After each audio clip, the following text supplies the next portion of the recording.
Hello guys, welcome back to Custom Gamer once again. My name is Daz and today we're going to be doing a Q&A video. I'm going to try and make this a regular thing. Whenever I get enough questions from you guys about, you can leave comments on videos or on my level design videos, and that doesn't have to be about maps I'm making, it can be any kind of level design questions and I will do my best to answer them. So, I've gone back through all the previous videos I've put on my channel and kind of picked out some of the best questions that I've found.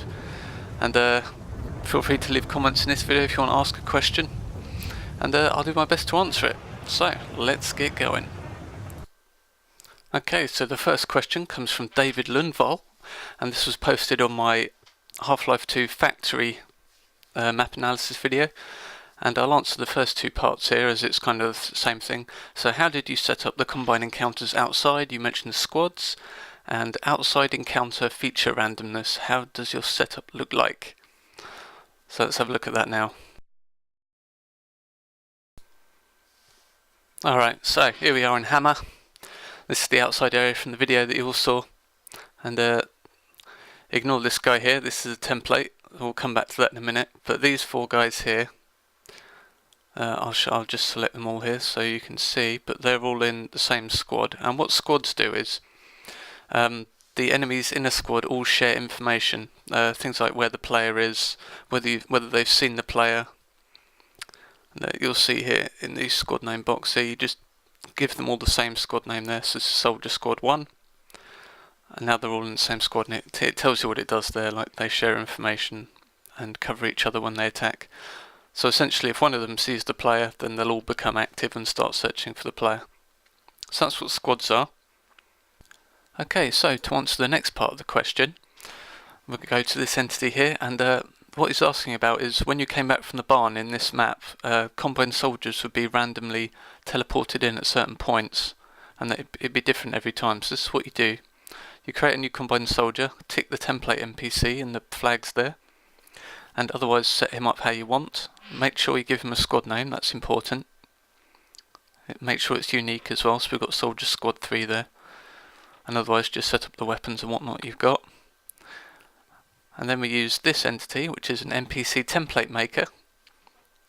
Make sure you give it a name that's unique. So you see we've got Soldier Squad 3 activate. Number of NPCs, 7. So we want to spawn 7 combined soldiers when it gets triggered. And the name of template NPC, that's where you want to target that entity we just looked at, that set up the template. And this is the other important thing, name of destination group. So you want the Squad 3 spawn point. You can name that whatever you like, just make sure it's unique. So we set all that up, and then you'll see these info targets on the ground. Each one of these has got the name, the spawn point, Squad 3 spawn point. But there is more than 7 of them in the level.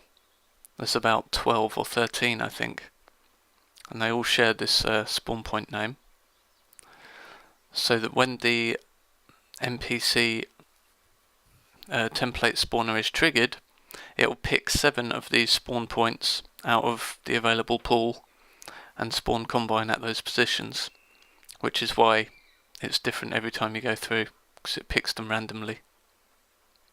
That is how that works. Okay, next up David asks, the awesome mountain in the background, how was that created? I'll show you. Alright, so here's the skybox for the level. As you can see we've got our sky camera here. So everything with the skybox texture inside the level will render this room from the position of the sky camera entity. That's how skyboxes work. Quick 101 there.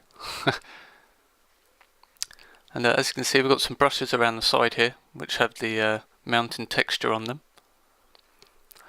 I don't know why I converted them to displacements here. You can see they kind of deform quite badly here. It's kind of silly. I should have just used brushes. But yeah, you can't really see it in the game. But I just kind of wanted to add some kind of height variance to the mountains. It didn't really turn out so well, so I wouldn't recommend you do it like this. Just use 4 flat brushes around the sides of the skybox for this. But you get the idea. That's the texture name for that if you're looking for it.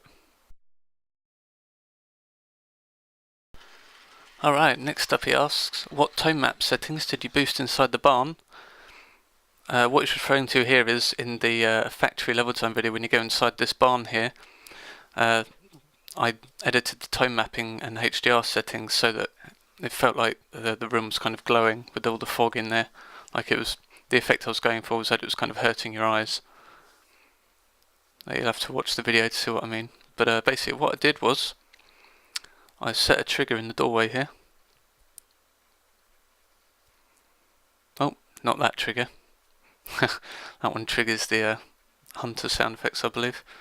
Yeah, it's this trigger here. This trigger actually covers the entire room. I remember now. And it's a trigger multiple. And on the outputs here you'll see, on start touch, we target the Tonemap controller and set the bloom scale to 4. I think that the bloom scale is set at 1 when you load in the map. Yeah, so when you touch the trigger, it sets the bloom scale to 4, which makes it flare up. And then when you stop touching the trigger, it sets it back to 1. And that is why the trigger fills the entire room, so that, you know, the view stays saturated while you're inside the room. And that is how I did that. You can control all the tone mapping settings like this, so you can change the what do you call it, the exposure, minimum maximum exposure as well. You can create some quite cool effects that way. Okay, next he asks, how was the guard scene set up? Does he react to sound and what's his FOV? He's talking about the first guard you kill in the map, the way he doesn't see you. No, it's just a standard guard, nothing special there. He's just facing the wall, so he doesn't see you coming. And last but not least, the fluorescent lights look nice. Beam effect using ENV light glow. Okay, let's have a look at the lights now, because this is where I kind of derped a bit. Okay, so this is one of the light fittings from the first corridor once you get inside in the map. You can see we've got our spotlight here. It shines downwards, and we've got 2 light glow entities on either side.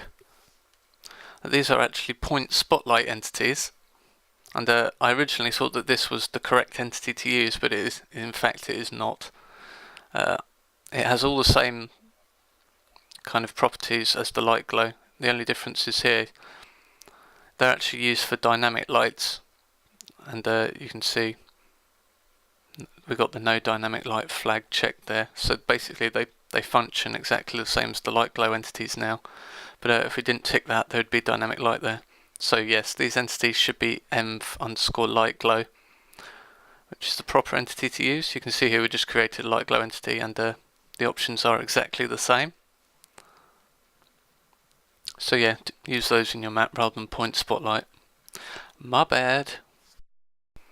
Alright, next question from Super Minor Miner. 2 questions. How do you make it fade in when you spawn, and how do you put the text that happens when you fade in? So basically he's referring to the intro text and the way the level fades in when you load in the map. So let's have a look. Okay, here we are, and the entities you want to be paying attention are the env_fade, the game_text, and the logic_auto. So here's our env fade. This entity can fade to black or fade from black, and you can set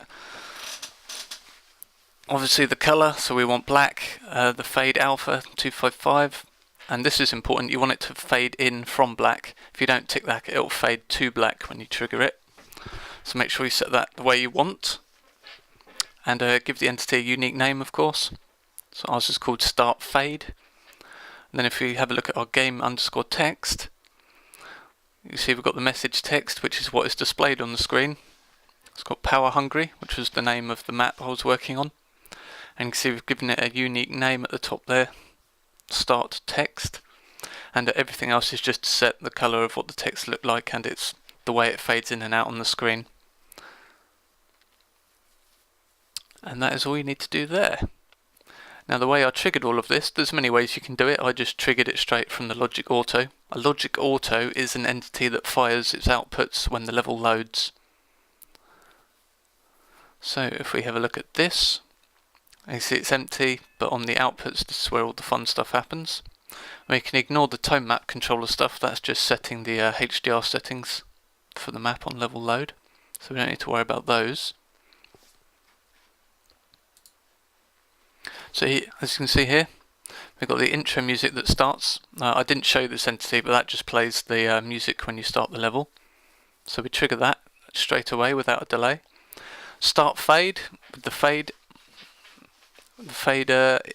output without a delay as well. So the map starts black as soon as you spawn in and then fades out. This is inconsequential. This just turns all the sound off for the gunship when you load in. And this is the other one we want to look at, the text in the map. After a delay of 0.5 seconds, the start text will display its text. And that is how you set that up. Obviously you can shift all the entities from here to its own logic entity if you want. I just put it all in here because, well, I'm lazy.